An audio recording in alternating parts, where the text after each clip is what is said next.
ロボットとはフリーでやったの？やってない。やってないんだ。じゃあもういきなり出てきたっていきなり出てきて、なんだこいつって。まなぶさんやってないでしょ？俺はやったよ。やったの？やっ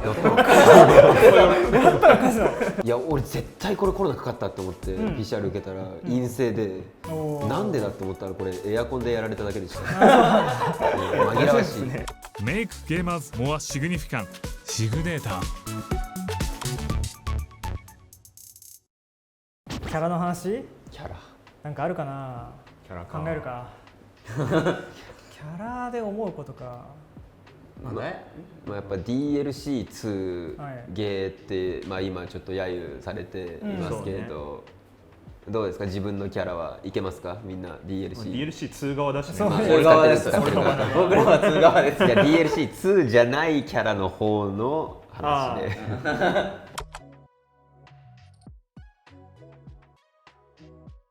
やっぱりその DLC2 って言っても一枚岩じゃない、その一つのキャラでその全部いけないわけじゃないじゃないですか。このキャラはいけるぞみたいなあるじゃないですか。例えばネスだったらなんだろう、例えばカズヤとかいける、ホムヒカとか、いけなくはないかなっていうのは思いますけど、どう？オリマーはねセフィロス以外いける。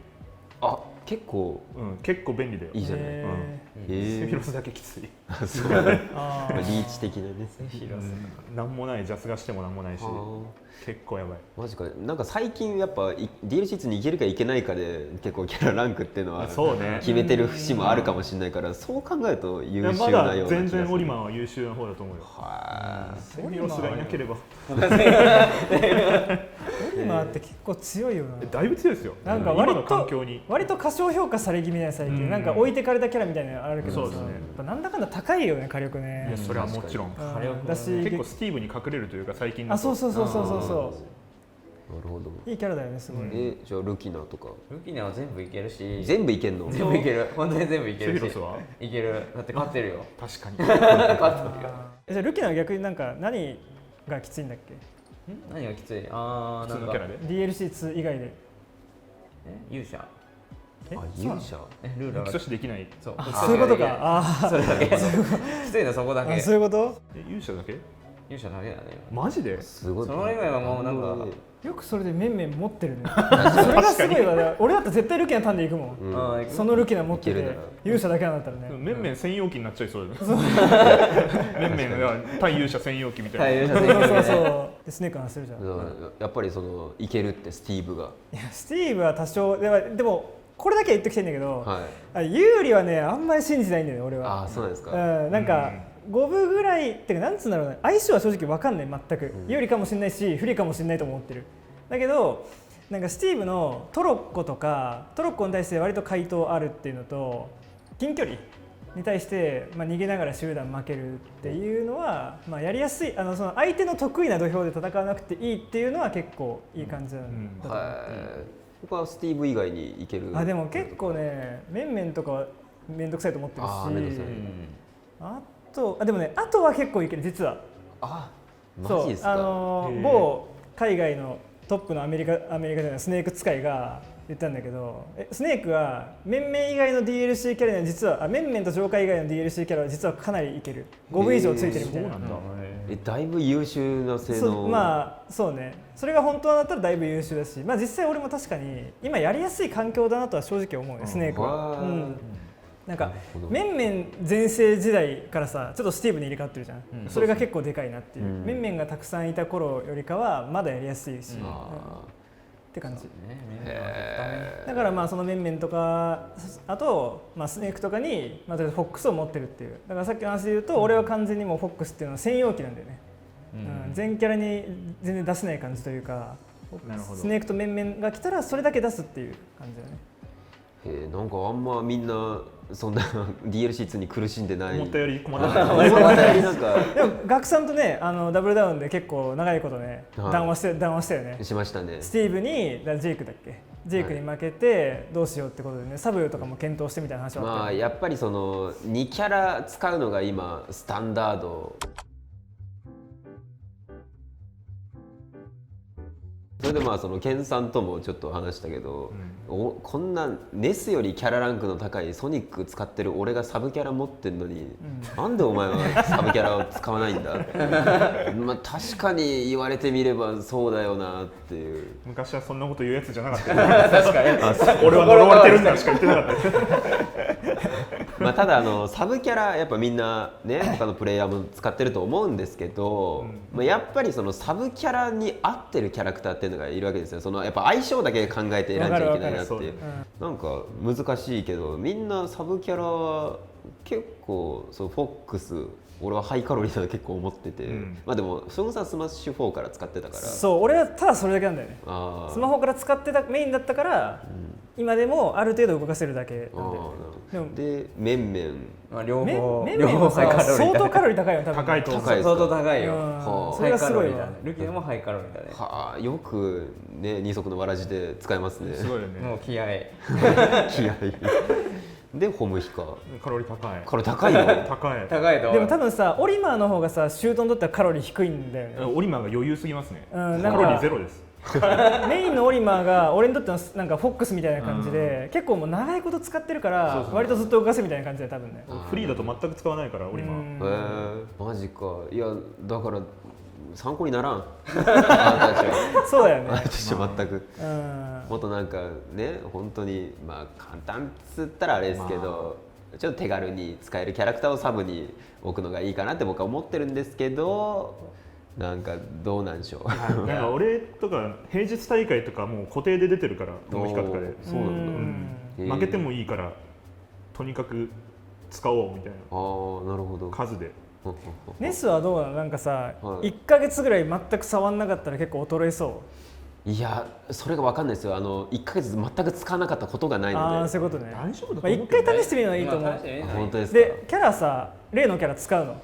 例のキャラまあシークレットまあちょっと今シークレットまあちょっと将軍さんとは話したんですよ。このキャラクターはちょっといいなみたいなごめんじゃあ話したんですけど、まあちょっと機会があれば使おうかなっていうのは全然検討してるんですけど、ただいや実際そのどこで練習すればいいんだろうっていうのが今一番困ってて。対戦会と平日大会では。そうね。例えば対戦会行って、まあ、正直多分僕のネスと戦いたいじゃないですか。いや分かる。それ超思う。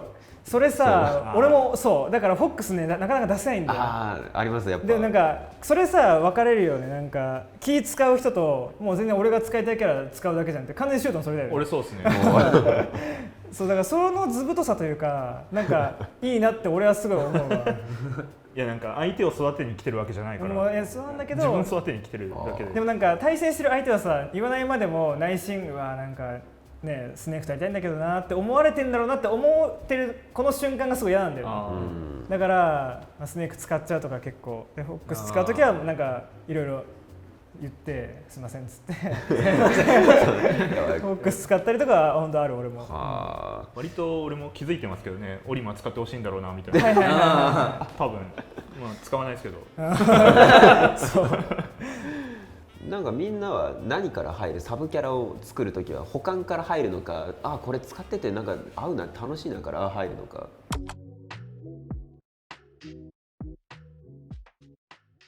補完派だよね俺は。補完じゃないね。補完とステージ派だね。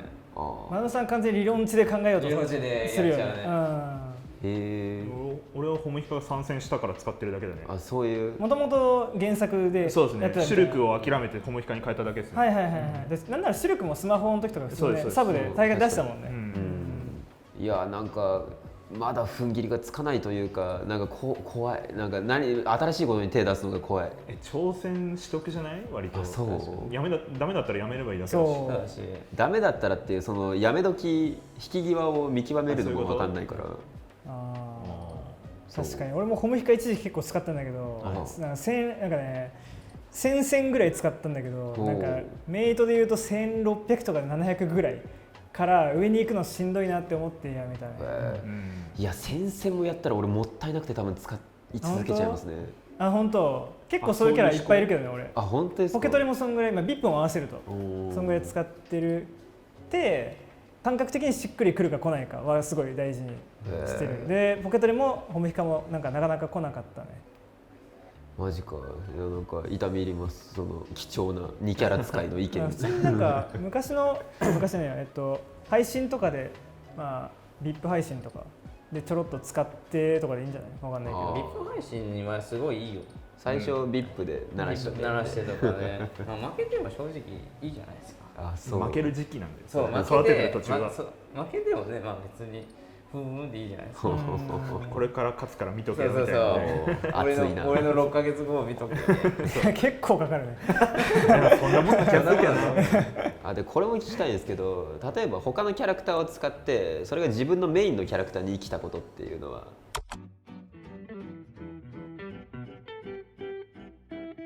あります？あるんだ。ホムヒカ使ってオリマの着地狩りちょっと上手くなったのある。やっぱあるんだ。ある。確かにオリマーとホムヒカって似てもないキャラクター。まあ空中攻撃は割と回避させるかどうかの読み合いは割と似てる。なるほど。あそこでやるのか。まあ、2個の例えばフォックスとスネークなんて全く似てないじゃないですか。全く似てないね。だから直接、なんかこの展開で一緒だなじゃなくて、フォックスやっぱフォックスとスネーク比較したときにスネークが持っててフォックスが持ってないものにやっぱ気づくんだよね。強みな。そう強み、近いところあんま付き合わなくていいとかあるな。そう拒否の展開でもっと逃げてとかやれるなとか、リスク全然背負わなくていい場面すごい多いなとか、そういうのフォックス使ってるとリスク背負わなきゃいけないから気づくよね。スネークってそこ強みだったんだみたいなので、なんかもうちょいキャラの強み生かした動きがしやすくなるとかはあるかも。へえ、プラスになるんだそこは。そう。全然タイプが違うからこそお互いの強み弱みはくっきりしやすくてなんか伸ばしやすいとかもあるかもしれない。なんかルキナメメとかもあります？そういうの。まあそうだね。でもルキが使ってて思ったのはやっぱ近接、メンメンというキャラクターがまず近接が強いんだけど、やっぱりその近接互換っていうんですかね。それがルキナをやってたから、メンメンに来ても近接バリバリ強いメンメンになったんだけど、確かにと着地狩りもルキナを使ってたから着地狩りできるようになったし、メンメンの着地狩りできるし、フクシシもルキナやってたからメンメンのやつがそのまま来たし、で逆もしかりでメンメンを使ってたから、飛び道具の使い方、打ち方、あと飛び道具キャラが前に行きたい時、引きたい時が結構露骨に分かった。なんかガンダッシュ滑り横強とかやるタイミングとか。そうとか、なんか前に出たい、DA したいとか、なんか今ここで気まずいからとりあえず飛び道具打っとくかみたいなとか、そういったなんかルキナにはないものが多かったね。なるほどね。いやなんかすいませんね、僕だけなんかこの得しちゃって僕がもらっちゃったいろいろ情報をでもみんな割とそういう話聞きたいっぽいよね。いい話だと思います。いい話だわ。いやよかった、今日来た甲斐あった素晴らしいです。2キャラ目今ねトレンドだもんね。トレンドだね、トレンド本当にあとじゃあ1個プレイヤーの話、なんか今個人的にすごい注目してるプレイヤーみたいな話をちょっとしますか。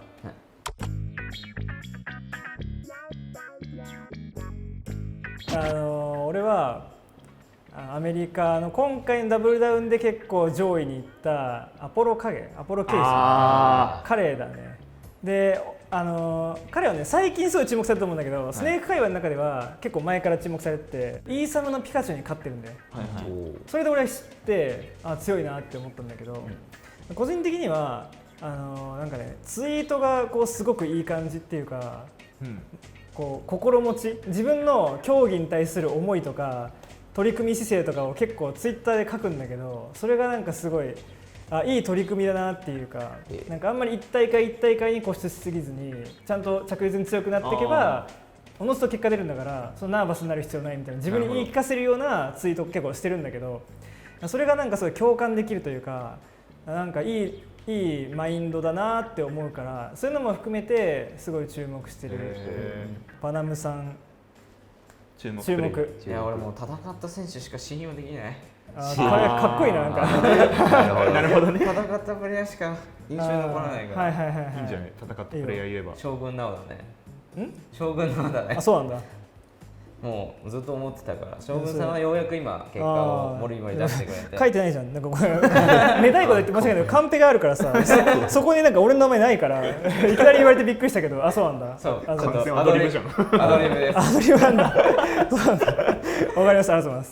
で、あとまあ前から結構結果出すと思ってたけど、まあ最近になってようやくちょっとね、ようやく表に出てくれて、俺は嬉しいね。もう1年前からずっと思ってたから。だいぶ前ね。だいぶ前からずっと思ってて、思ってたからすごい嬉しかった。まあ今後の活躍も楽しみなんです。おー、ありがとうございます。はい、で、次がなおさん、で、なおさんは西部劇でやったんですけど、まあマリオって正直まあルキナだからまあ大丈夫っしょみたいなぐらいの軽い気持ちしか考えてなかったですけど、結構いい試合だったよね、あれ。いい試合しましたね。めっちゃ即死されて、マリオってこんなインチキキャラクターなの？言い方が言い方よ。素直だね。まあすごい魅力を感じたっていうと、まあ奈緒さんのまあ即死のうまさを感じて、まあこの人だったら全然かなり結果出せそうっていうのはちょっと対戦してて思った。ごめん、ちょっと俺一個思いついたっていうかさ、もう一人言いたいんだけどさ、バナナさんもちょっと書いてたんだけど、エイムくん、なんかウィナー 3on3 で結構すごかったじゃん、最近の。でなんか俺的にはその前の俺がね、なんか結構3位とかになったウィナーがあったんだけど、個人戦のね。その時にエイムくんに表裏負けたんだけど、結構強いなって、なんか強くなったなって思ったのよ。でザクレとかにも結構その段階でかなりいい勝負できてたし、エイムくんはすごいなんか強くなりそうっていうか、もう強いなっていうふうには俺も思ってるっていうね。まあ、エイム君も、シュート。俺ですか。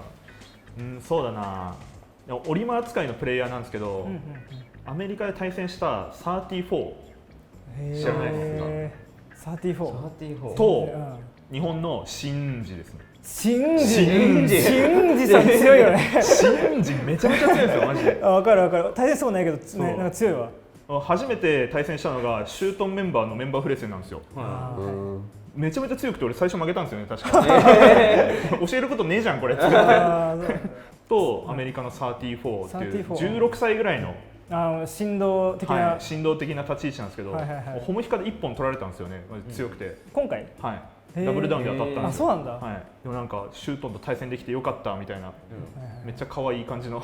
なるほどね。でシンジも34もだいぶ若いんで、まあ若いプレイヤーが今活躍する時期というか感じになってきてるんで、その辺を注目したいなって感じですね。確かに。まあ僕もまあじゃあ熱使いなんですけど、まあアメリカのシュラップ熱使いがいるんですけど、彼も本当に若くて今15歳だか14歳だかそこら辺なんですけど、この前GOML だったっけ、ウィナーズセミまで行ってるね。そう、コスモス倒してウィナーズセミまで上がって、そうすごい結構メキメキ伸びてて、まあ他にもアメリカってもう一人鮮度9名ベストですね、そういるんですけど、まあ鮮度から言わせればちょっとあいつはまだ若いよって結構厳しめの意見を言ってたんですけど、まあでもやっぱ若いっていうのはどんどん吸収力があるから、めきめき強くなってんなっていうのは本当に感じてて、だから同じネス使いとしてはまあそのシュラップをちょっと注目してるんですけど、まあ他の日本っつったら結構アシモさんとか僕推してますね。試合見るのめっちゃ面白いです。そう、まあやっぱりいきなり結構出てきて、四国からギュンって出てきて結構軒にグイグイ結果残してる竜使いのね新星と言いますか。そうね。橋本さんをなんか上振れてるだけみたいな感じ言われてさ、そうなんですか。5大会ぐらい連続で上振れてる。常に上振れ。そう、常に上振れてるあの人。橋本さんも21歳だったっけな。若いね。結構若いプレイヤーで。一番若いのって誰だ、ガクさん？僕24、今年25です。シュートそれ上なの？俺26ですよ。マジで？なんで笑うんですか？いや俺シュートンがだって面識なかったけど小学生の頃からオンラインでは知ってるから。そうですね。そう。メタさんの時から知ってますよ。メタマジで？メタマリオ。そう。年齢というかさ、なんかある感じること、まあシュートンとかさ、12、13歳からやってるわけじゃん。そうですね。で今26なわけじゃん。